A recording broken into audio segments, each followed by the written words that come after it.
भारत जोड़ो यात्रा जो दीपेंद्र जी सारा संभाल रहे हैं, उड़ा जी संभाल रहे हैं और उनके नेतृत्व में अच्छा काम चल रहा है। उसी बाबत आज उन्होंने ये पीसी रखी है और कांग्रेस भवन में मीटिंग रखी है। मैं दीपेंद्र जी से अपील करूंगा वो अपने विचार रखे। एक मिनट बोलूंगा। एक्चुअल क्या है, देखो दीपेंद्र जी बोल देते हैं, किसी भाई ने बाद में कुछ सवाल जैसा अभी डॉक्टर साहब बता रहे थे, हमारे सबसे पहले हमारे बीच में हमारे सम्मानित जो हमारे जिले के प्रभारी हैं जयप्रकाश जी, भारत जोड़ो यात्रा के हमारे जिले के प्रभारी हैं आदरणीय संपत सिंह जी, हमारे गर्ग साहब जो कि भारत जोड़ो यात्रा की मीडिया कमेटी के को चेयरमैन भी हैं, और सभी सम्मानित हमारे आदरणीय परमवीर सिंह जी, सुभाष गोयल जी, प्रोफेसर राम भगत जी, हमारे घरेला साहब, रणजीत गोहित जी, करण सिंह रानौलिया जी, कुलवीर जी अभी यहीं थे, नरेश सेलवाल जी, सभी जो सारे साथी आपको जैसा कि पता कि आज कांग्रेस पार्टी का स्थापना दिवस भी है, तो सबसे पहले उसकी शुभकामनाएं देते हैं। कांग्रेस पार्टी एक विचारधारा को लेकर उतार चढ़ाव देखिए, तो आज हमारा स्थापना दिवस हम मना रहे हैं, तो ये शुभ दिन है। ऐसे दिन पे आज ये प्रेस कॉन्फ्रेंस भी है, वर्कर मीटिंग भी है।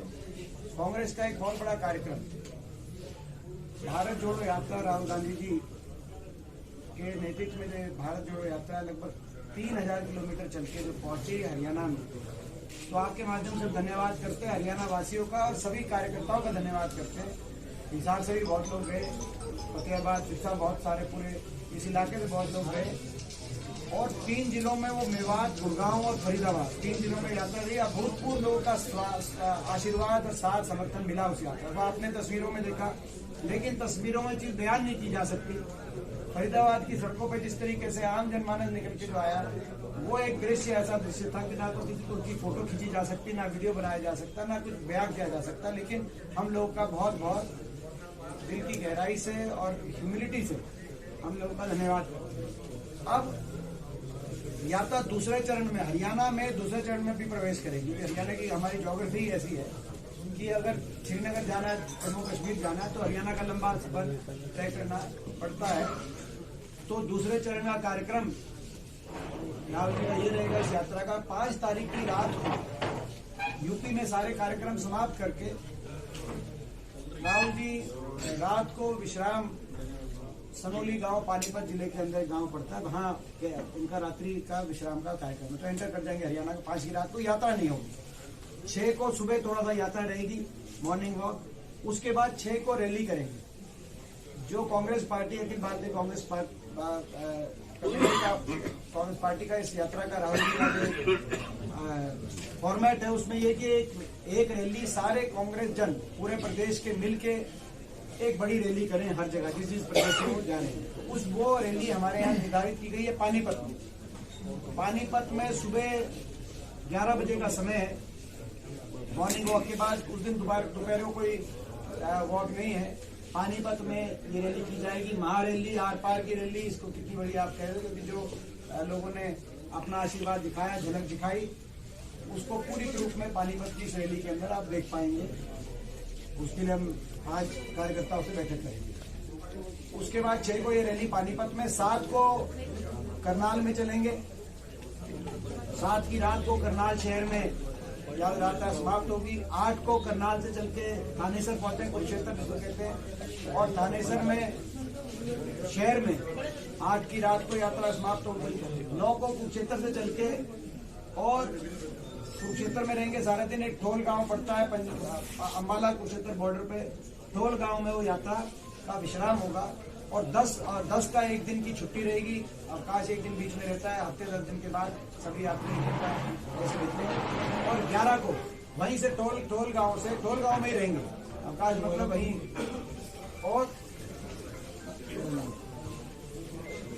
और 10 को एक दिन का अवकाश के बाद 11 तारीख को वहां से चल के वाया अम्बाला जो है 11 तारीख को ठोल गांव को चल के वाया अम्बाला पंजाब रात तक पंजाब जम्मू बॉर्डर पे हम पहुंच जाएंगे। ये शेड्यूल है, यानी कि कुल मिलाकर 5 से लेकर 11 तक 6 दिन का शेड्यूल है। हरियाणा में दोबारा 1 दिन की छुट्टी है और 1 दिन की रैली है। आज हम उसकी तैयारी के लिए बैठक है। हरियाणा में जो इतना समर्थन मिला, आप सवाल पूछो उससे पहले हम बता दें, ये हम मानते हैं कि ये प्रतीक इस बात का है कि राहुल गांधी जी की जो तपस्या है, जो ये मेहनत कर रहे हैं, एक सच्ची सही नियत से उनका ये प्रयास है, उसको लेकर लोगों के मन में सहानुभूति राहुल गांधी जी के प्रति, कांग्रेस पार्टी के प्रति बढ़ी है। और दूसरा, हरियाणा में लोग मौजूदा बीजेपी और जेजेपी सरकार से पूर्ण तरह से तंग आ चुके हैं। जो इनकी नीतियां हैं, रिकॉर्ड तोड़ बेरोजगारी देश में, बेइंतहा महंगाई, देश में सबसे ज्यादा महंगाई, घर का बजट बढ़ गया, बेरोजगारी, महंगाई, बेइंतहा भ्रष्टाचार, जेजेपी और बीजेपी ने जो महकमे बांट के आपस में लूट मचाई प्रदेश में, और भेदभाव, जाति धर्म भाषा का भेदभाव, ये जो नीतियां रही हैं जेजेपी और बीजेपी की हरियाणा प्रदेश में, इन नीतियों से भी हरियाणा की जनता का मोह भंग हो चुका है, पूरी तरह तंग है। और हरियाणा को विकास के रास्ते पे लेके जाने के लिए, उज्जवल भविष्य के लिए लोग आशा भरी नजर से कांग्रेस पार्टी की ओर देख रहे हैं। इस बात का भी प्रतीक है जो लोग इतने उमड़ के आए। तो हम लोग का एक बार फिर धन्यवाद करते हैं। आपको कोई प्रश्न हो तो हम भारत जोड़ो यात्रा चली हुई है हरियाणा में, जब भी देखे बीजेपी के लोग यही कहते नजर आ रहे हैं कि पहले कांग्रेस को जोड़ दो, तो हरियाणा में कांग्रेस कितनी है? जो एक्चुअली बीजेपी के पास हमारे लिए कहने कुछ है नहीं, 2-3 बातें कहेंगे बीजेपी वाले, मैं पहले ही जवाब दे दूं कि कांग्रेस को जोड़ो, संकल्प नहीं है। जो है मैं यही कहना चाहता हूँ, बीजेपी वालों कांग्रेस की चिंता छोड़ो और आप भी भारत जोड़ो, क्योंकि कांग्रेस एक है। अगर कहीं फूट है इस प्रदेश में तो वो बीजेपी में फूट नजर आती है। आदमपुर चुनाव में आपने देखा राविंद्र जी क्यों नहीं आए, केंद्रीय मंत्री हैं, एक दिन आ जाते। कृष्णपाल गुर्जर जी क्यों नहीं आए, सांसद अरविंद शर्मा क्यों नहीं आए, सांसद अरविंद शर्मा जी क्यों कह रहे बार बार कि मुख्यमंत्री जी ऐसे है कि मुख्यमंत्री जी में समझ की कमी है। तो ये क्या कारण है कि भाजपा के सांसद इतने बुखर होके, और कितने विधायक कितने सांसद आए हैं आदमपुर चुनाव में। तो कांग्रेस एकजुट है। बीजेपी क्या कहेगी, हमारे संकल्प है भारत जोड़ो के लिए, हमारे हरियाणा के संकल्प मैं बताता हूँ आपको, उनके बारे में बीजेपी कुछ कह नहीं सकती। क्या संकल्प है? नफरत से प्यार को जोड़ो, भारत जोड़ो। बीजेपी कुछ कह नहीं सकती। हमारा संकल्प है हर गांव हर शहर को विकास की उसी रफ्तार से जोड़ो जो कांग्रेस सरकार में, कोटा सरकार में देखा गया था, भारत जोड़ो। हमारा संकल्प है किसान को एमएसपी की गारंटी और सम्मान से जोड़ो, भारत जोड़ो। हमारा संकल्प है गरीब को आर्थिक विकास से जोड़ो, यानी गरीब को 100 गज के प्लॉट, 2 कमरे का मकान पीले कार्ड से जोड़ो, भारत जोड़ो। हमारा संकल्प है कर्मचारी को ओल्ड पेंशन स्कीम से जोड़ो, भारत जोड़ो। हमारा संकल्प है नौजवान को रोजगार से जोड़ो, जो 1,82,000 पद पक्की नौकरी जो है समाप्त कर रहे हैं, या तो प्राइवेटाइजेशन के माध्यम से या कच्ची लगा रहे हैं सोशल में, तो 1,82,000 पद नौजवान को रोजगार से जोड़ो, भारत जोड़ो। महंगाई का चक्कर तोड़ो, हर परिवार को 300 यूनिट फ्री बिजली से जोड़ो, भारत जोड़ो। बड़े बुजुर्ग को देश में सबसे ज्यादा पेंशन से जोड़ो, 6,000 पेंशन से जोड़ो, भारत जोड़ो। ये हमारे संकल्प है। हम इन संकल्पों को लेकर बढ़ रहे हैं। बीजेपी इनके बारे में तो कुछ कह नहीं सकते, क्योंकि ना तो 6,000 पेंशन देंगे, उन्हें तो 5,000 पेंशन ही नहीं दी, ना बिजली में राहत देंगे, ना ओल्ड पेंशन स्कीम देंगे, ना गरीब को 100 गज के प्लॉट और मकान देंगे। तो बीजेपी इस तरह की बात करती है। जो आप क्वेश्चन पूछे उसका जवाब दे दिया। हम एक है, फूट कहीं है तो बीजेपी। आप ही के पार्टी के एक विधायक ने विधानसभा में पेगासस का मुद्दा उठाया है, कुछ कहना चाहेंगे, कुछ कमेंट करना चाहेंगे कि लगता है आपको भी कि हरियाणा में इस तरह ये बड़ा सीरियस मामला है। हमारे विधायक पंडित नीरज शर्मा जी ने पेगासस यानी कि जासूसी, जो जासूस सरकार है, ये तो हरियाणा की तो ऐसी सरकार ऐसी बदनामी करा रहे हैं कि हरियाणा सीआईडी के तो लोग जो है राहुल जी के टेंट, वो जो टेंट लगा हुआ उसमें घुस गए, तो उनके खिलाफ जो है पूरे देश में कहीं नहीं हुआ। बाकी जगह भी बीजेपी की सरकारें थी। आप मध्य प्रदेश से यात्रा आई है, वहां पे बीजेपी सरकार थी। आप महाराष्ट्र के अंदर भी इनका गठबंधन इन्होंने जोड़ तोड़ के सरकार बनाई। बाकी जगह तो नहीं है बीजेपी की सरकार, कांग्रेस की है, राजस्थान में, केरल में। लेकिन ये ऐसी बेइज्जती कराई गई है प्रदेश की कि यहाँ पे वो तो खुले में यात्रा कर रहे हैं हम लोग, मगर हरियाणा एक ऐसा प्रदेश निकला जहाँ पे सीआईडी वालों को वहां भी घुसेट दिया। तो ये पेगासस का जो सवाल किया गया कि जो हरियाणा के जो सीआईडी के और पुलिस के अधिकारी जो इजराइल गए थे, इजराइल ऐसी कौन सी ट्रेनिंग लेने गए थे, जानकारी दे हरियाणा सरकार। और किस किस पे पेगासस और किस किस के टेलीफोनों पे के माध्यम से सरकार नजर रही है, सूची को जारी करे। हमें तो पता है कि हम तो हुए हैं मॉनिटरिंग पे, लेकिन और कौन कौन है बताए सरकार। इस यात्रा के माध्यम से हरियाणा की जो लोकसभा सीटों को आप साधने की कोशिश कर रहे हैं, क्या उसका फायदा आपको मिल पाएगा 2024 में? देखिए 2024 में हरियाणा में लोग मना चुके हैं, लोग बदलाव करेंगे हरियाणा प्रदेश में। कांग्रेस पार्टी की तरफ लोग देख रहे हैं और देश में भी जो माहौल बन रहा है उससे स्पष्ट है कि लोग देश में भी बदलाव की तरफ बढ़ रहे हैं। हमें विश्वास है कि हम हरियाणा में लोकसभा चुनाव में बहुत कांग्रेस का अच्छा प्रदर्शन करेंगे। पूरे हरियाणा में पटवारी भी स्ट्राइक पर है सर, 3 दिनों का तीसरा दिन है, पे ग्रेड की मांग कर रहे हैं। इसके अलावा ओल्ड पेंशन को लेकर भी हरियाणा में लगातार प्रोटेस्ट चल रहे हैं। तो कितने वर्ग स्ट्राइक पे आगे देखो, बच्चे स्ट्राइक पे बैठे रहे, आप लोगों ने भी उठाई बात। मेडिकल के स्टूडेंट्स स्ट्राइक पे बैठे रहे, आपने देखा। आंगनवाड़ी स्ट्राइक पे, सफाई कर्मचारी कल उनका प्रदर्शन था, सफाई कर्मचारियों का, ग्रामीण सफाई वो स्ट्राइक पे, पटवारी स्ट्राइक पे। तो ये जो है इसमें सरकार को फर्क नहीं पड़ता। जो सरकार का मानना है कि इन सबसे स्ट्राइक करा दो, जो है पोर्टल से सारी चीज करा दो। परिवर्तन लाने के लिए हरियाणा में परिवर्तन यात्रा निकाल रहे हैं, आप उसको कैसे? हम सीरियसली नहीं लेते, क्योंकि उनकी पार्टी का तो जनाधार है, ना कोई इतनी बात लंबी चौड़ी है। हम INLD को सीरियसली नहीं लेते। ये जरूर है, उनका आप सवाल पूछ सकते हो कि वोट तो राज्यसभा में बीजेपी के कहने से डालते हैं, तो ये यात्रा वो किसके कहने से निकालते हैं, पूछो आप उनसे। भारत जोड़ो यात्रा के हरियाणा में पहुंचते ही केंद्रीय स्वास्थ्य मंत्री की तरफ से एक पत्र जारी कर दिया गया था। देखिए कोरोना की जहाँ तक बात है, अगर कोरोना का वैज्ञानिक आधार पर साइंटिफिक एविडेंस डेटा से कोई सरकार, देश की सरकार प्रोटोकॉल बनाती है, नियम, वो हर प्रदेश सरकार को चिट्ठी लिखती है और प्रदेश सरकार जिला प्रशासन को प्रोटोकॉल जारी कराती है। सबसे पहले हम उसका पालन करेंगे। लेकिन अगर केवल सीधा चिट्ठी बाईपास करके सीधा कांग्रेस पार्टी को लिखी जाएगी भारत जोड़ो यात्रा बंद करो, ये हम स्वीकार नहीं कर सकते।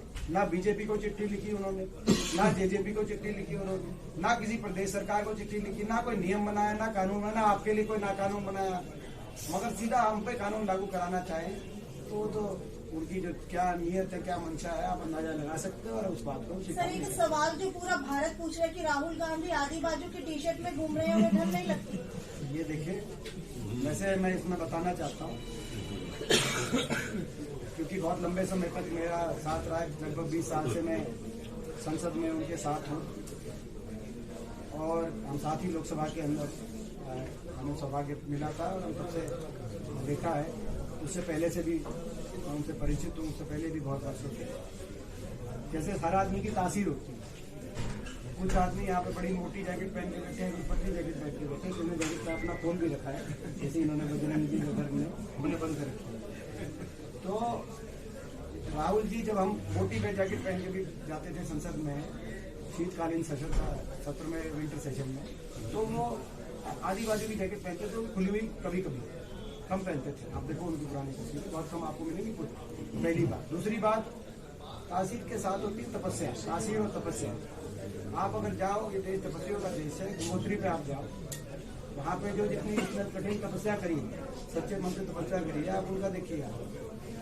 वो तो जो है वहाँ पे आपको जो है मतलब जो है उनको बड़े गर्म कपड़ों में आपको दिखाई नहीं देंगे, बस बड़े ज्यादा लंबे चौड़े वस्त्रों में भी दिखाई नहीं। तो तपस्या, तो तासीर भी होती है, तपस्या भी होती है। इससे ज्यादा तपस्या कौन 3000 किलोमीटर 25 किलोमीटर चलेगा।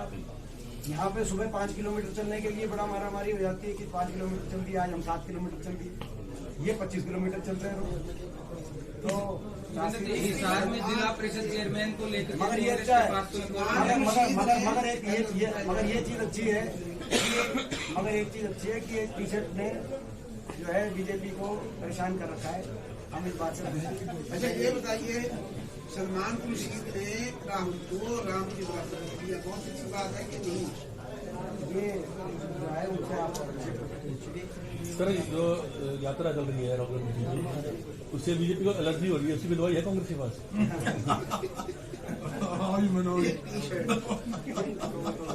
सिकंदर जी, हिसार में जिला परिषद के लिए कांग्रेस के पास कोई कौरम है? क्योंकि बहुत सारे ऐसे जो आपके पार्षद है कांग्रेस के जो बहुत अच्छे बहुमत से जीत करके आए हैं, आपके क्या बनाएंगे चेयरमैन कांग्रेस पार्टी? हुड्डा साहब, अगर बात कर लीजिए जिस तरह से अभी ये रैली होगी, उसके बाद हरियाणा में क्या कुछ कांग्रेस का शेड्यूल रहेगा? एक यात्रा हरियाणा में भी शुरू करने की तैयारी है, ऐसा कुछ चर्चा होगी? अभी ये रैली होगी और राहुल जी की यात्रा भारत जोड़ो यात्रा।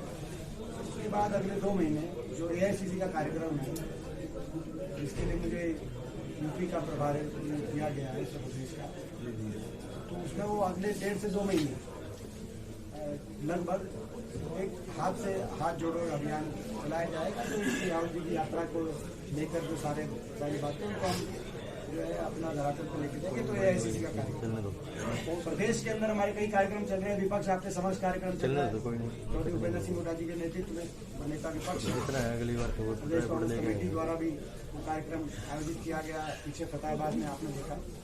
तो देश के अंदर कई कार्यक्रम चल रहे हैं, तो कार्यक्रम तो चलते रहेंगे। लोगों की लड़ाई हम लड़ते रहेंगे सड़क से लेकर संसद तक। किरण चौधरी नाराज दिख रही है, उसको लेकर आपका क्या? किरण चौधरी नाराज आपसे बता रही हैं क्यों नाराज? नहीं, आपकी यात्रा जो भारत जोड़ो यात्रा 3 दिन रही, वो उसमें भी नहीं आई। पहले दिन उसकी जो तैयारी बैठक थी उसमें किरण जी भी थी और अपना श्रुति जी। गठबंधन की सरकार होने के बावजूद भी डिप्टी सिंह कहते हैं कि 5100 रुपए की पेंशन करने की 30 मंजूर है। नहीं तो वो रैली के किस नाम की वो धरना दे। सरकार में मंत्री हैं, उप मुख्यमंत्री हैं, बैठ के बात करना चाहिए उनके विधायकों को। करते करें अपने विधायक, पहले तो विधायक करते हो नहीं रहे, धरना दे। ऐसा है कि इनकी नियत मंशा को छोड़े। ये हम शुरू से कह रहे हैं, ये बुढ़ापा पेंशन का समझौता नहीं था, ये हरियाणा को लूटने का समझौता था। लूट की छूट का, भ्रष्टाचार, खुला भ्रष्टाचार करने का समझौता था। लूट लिया सब कुछ। आप पता तो करो ये एयरपोर्ट का आसपास का क्या हुआ, पता करो आप जाके। आप अपना क्या हर तरीके से शराब घोटाला क्या हरियाणा